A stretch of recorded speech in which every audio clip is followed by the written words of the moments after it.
Good morning, folks. We've got a number of stories to hit today: weather, Mars, solar system moons, star formation, and cosmic electric current. But we begin with our star at spaceweathernews.com, and we find the last day on the sun much like the last. Bright region turns through on the south with no sunspots beneath it. Dark coronal holes continue turning through. Their solar wind is still a day or two away from Earth. However, as we wait, the stream intensity has dropped out, leaving very quiet geomagnetic conditions. 2 cosmic ray advisories have come through the disaster prediction app since we last spoke. Folks, Alaska just watched a record-hot morning transition into a record snowfall. Always fun tearing down 2 records in a day, and of course the cold has been in the continental states for a while already.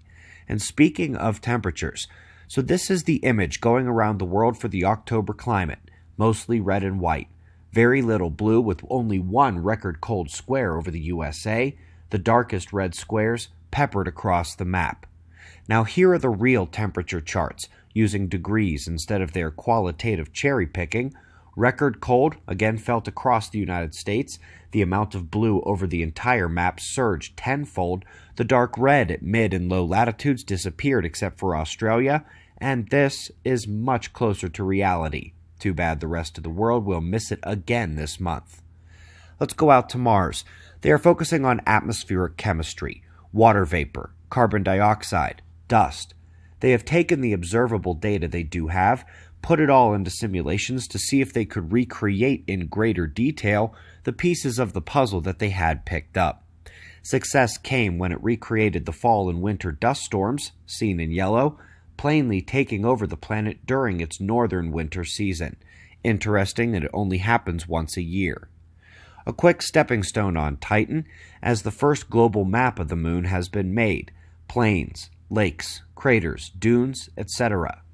Now, sticking with the solar system moons, we're going to Europa next, except it probably looks a little more like this. Scientists have suspected a water ocean beneath the surface of Europa, and also that its pluming up made for a water vapor-rich atmosphere.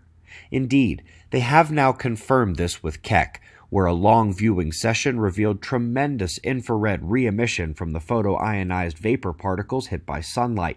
Europa might be the closest thing to Earth in this entire solar system. Up next, we're looking at star formation, but not in random cold molecular clouds in a galaxy, but the violent environment of the active galactic nucleus, specifically that of the Phoenix cluster, with its radio jet, surrounded by blazing hot X-ray emitting gases, its Hubble invisible light, the very large array on the radio jets, and Chandra on the X-ray gas. Who else?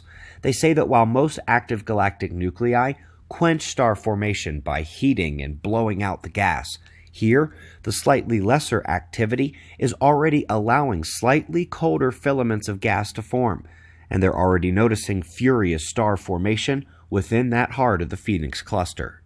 Last but not least, European Space Agency, Orion A molecular cloud and infrared light with tracings of light polarization draped atop, showing the orientation of the magnetic fields.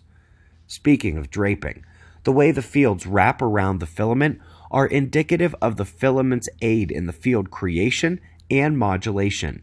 How do you get magnetic fields to wrap around a thin linear structure? You run electric current through the structure, of course. Of course, they know this material contains ions and electrons and is flowing, which makes it a bulk flow electric current. And this is something we've been discussing in significant fashion at the larger scales as well. The filaments of the cosmic web, the largest universal scale structure, also fit this description, and likely have their bends and kinks based on excesses in the current and field intensity, just like you'd see in a plasma lab. Folks, we greatly appreciate your support. The Disaster Prediction app is expected to fire at least 1 more cosmic ray alert today. At otf.cells.com, we have observers gear, conference registration, and our books.